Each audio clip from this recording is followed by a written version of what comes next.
Our last storyteller of the night is Andrew Shefflow. In his story tonight, Andrew finds out the hard way what happens when you step outside of your privilege. So welcome, Andrew Shefflow. Thank you. My brother believed in the lesser-known Chinese proverb that if you teach your little brother how to buy beer for himself, he won't be bothering you all the time to buy it for you. So when I turned 15, he gave me the phone number of Artie. Artie was a guy who owned a liquor store a couple towns over from us. And as a side racket, he would, after he closed his liquor store, deliver beer to the underage kids in my town. So this was a great deal. And the best part was he didn't have to deliver right to the front door, which would have been awkward, of course, because my parents would have been home. We had this big set of bushes in our front yard, and Artie would deliver to the bushes. So I'd call him up and I'd say, ordering for my friends and me too, like, okay, I need a 6 of Budweiser, I need a 6 of Coors, I need a 6 of Heineken because we're going to class it up tonight. And can you deliver it all to the bushes in front of the house? Artie would be like, sure, not a problem. So that worked out just fine. A couple years after that, I was going into New York City with my father because we lived in a suburb of New York City. And my father was taking me to a ticker tape parade for the 1984 Olympic team. I guess I'm dating myself by saying that. So I told my brother, hey, Dad's taking us in to go see the Olympians. Tim said, while you're there, go to Times Square. Gave me the name of a store. He said, this is where you're going to get a fake ID. So I went into Times Square.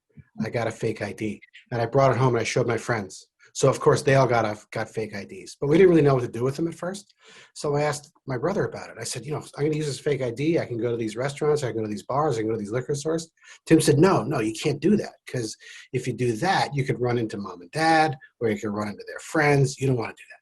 He said, what you want to do is you want to use the fake ID next town over. Now the next town over for us was Newark. And all I knew about Newark, New Jersey was nothing really good ever happened in Newark. And I said, Tim, that doesn't sound right to me. He said, no, it's fine. You're going to be okay, just as long as you don't do anything stupid. And that's what I echoed to my friends when they questioned me about why we were going to these places as well. So Tim explained to me that there are 3 bars. There's Fiore's, there's Cordy's, and there's Kevin's. Fiore's, he said, that's the place where you go when Cordy's runs out of beer. Now, I should explain that in New Jersey, the rules were that liquor stores could sell bars could sell beer later than liquor stores. So as long as the bar was open, you go in and get takeout beer. So he said, if Cordy's is out of beer, you go to Fiore's. He said, Kevin's, you don't ever want to go to Kevin's unless it's an emergency. I said, why is that? He said, it's in a bad place of town. Bad things happen there. You only go there if there's an emergency. So that left Cordy's. And Cordy's became, for me and my friends, it was like our Cheers if Norm had to worry about getting mugged every time he went there. But, it was a good place. Like Tuesday nights, they had crab night, which meant that with every Budweiser, you would get 2 crabs to go with your beer. Now, the crabs were from Newark Bay, so the provenance of them was a little bit sketchy. But, the bartender honored our fake IDs. He liked us, so we could suck it up for a couple of beers. So after that, we hung out there for a while, and then we got a little bit older, and it was time for us to go to college. So I was getting ready to go to college. My brother had already been. And right before I was going to college, Tim said to me, he said, you know what? I found out that in New Jersey, you can get a boat license. And the only difference between a boat license and a regular car license is in very tiny letters, it says BOAT instead of AUTO. And you don't need to show any proof of age to get one. Once again, he was right. So I was 20 years old. I had my boat license. I can go to any bar I wanted. Then I turned 21. And then as time went on, I didn't need to go to those bars in Newark anymore. And I kind of forgot about them. And then, graduated college, I got a job, and I didn't really think about them much at all. And then one of the jobs I had had me working these crazy hours in New York City. And I came home on a Sunday night, and I stopped by to see my parents. And they said, Tim is missing. And I thought to myself, missing is just this weird word because it says so much and it says so little at the same time. It turned out that he'd gone out the night before and he'd never come home, which is really unusual for Tim because he was a devoted single father of 3 girls. So I immediately got on the phone. I started calling hospitals. And the hospital in Newark, the trauma center, they said, yes, we have him here, but they couldn't tell us anything about it. So I rushed down there and I wasn't really prepared for what I saw. He'd been severely beaten.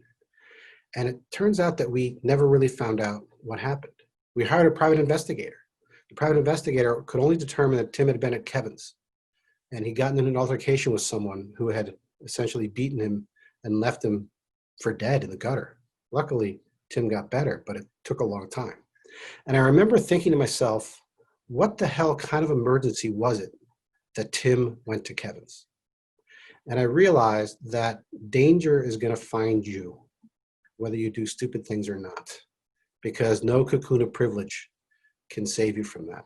We thought we were tough going to these places and then going back home to our suburbs, but danger can find you one way or the other. Thank you.